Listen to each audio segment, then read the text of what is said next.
This video is about recently introduced high-yielding banana varieties.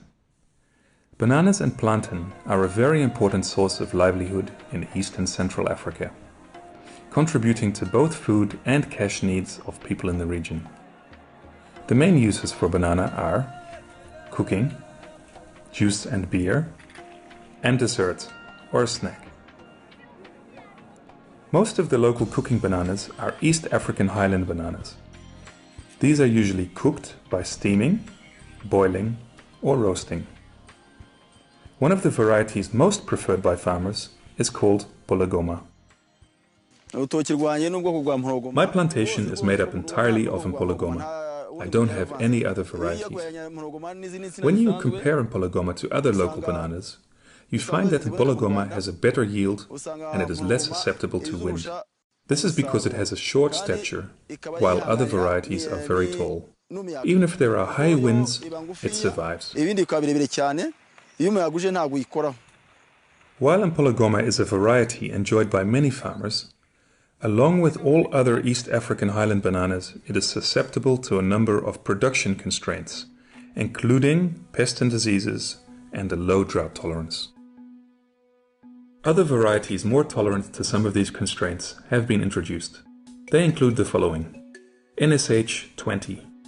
This is a high-yielding banana hybrid that has a good taste and color when cooked. It is also resistant to black sigatoka disease. NSH 42 is used for making juice. It generally gives a big bunch and the juice is very sweet with a bright color. FIA 17. This is a high-yielding banana that is multi-purpose. It can be cooked, used to make juice, or eaten as a snack. FIA 17 gives a high yield. Even though this will be our first harvest, it looks like we will get a good yield, which will be very satisfying. When I arrive at the plantation, I get very excited. I've never had this feeling of excitement before, when I was growing traditional varieties. Sometimes I even bring along a chair to sit on, and I admire my banana plants. It's a very good plantation. We got the idea of coming together to set up a cooperative because of the extreme poverty that we were in. We saw that the best thing to do was to give priority to the banana crop. Previously in this area, we had poorly performing Kayinja plantations that were not profitable. We had bad varieties that didn't give any juice, and we would make losses.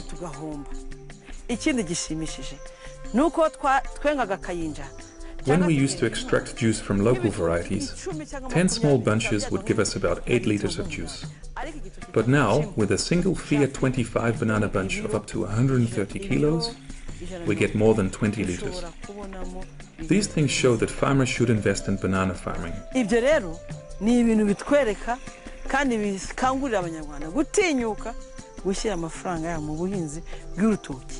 Be it FIA 17 or FIA 25, because they really have a market. The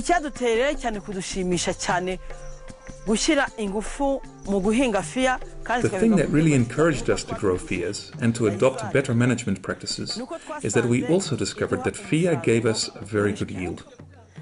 A small bunch weighs about 70 kilos, with a big one being up to 130 kilos, and that's a really big yield. I therefore encourage my fellow farmers, especially the women, because they are the ones I see really enjoying the bananas and farming in general. But if the men decided to grow FIA, they will earn a lot of money.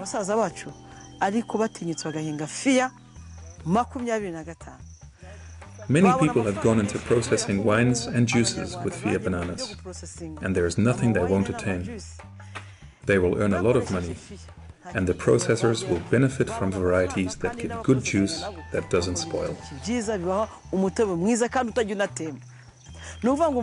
I want to emphasize that if someone is determined, there really is nothing they can't attain.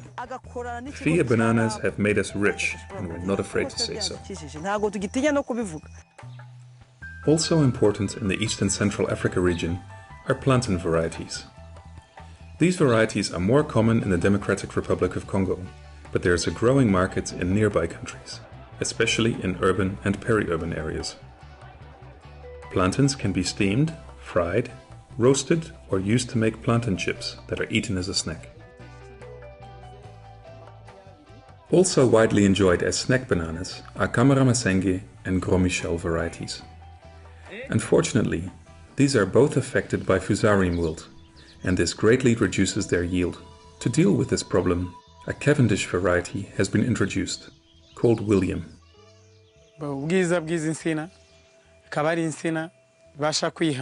The advantage of William is that it is resistant to fusarium wilt and does not get infected like Camaramasenge or Gros Michel.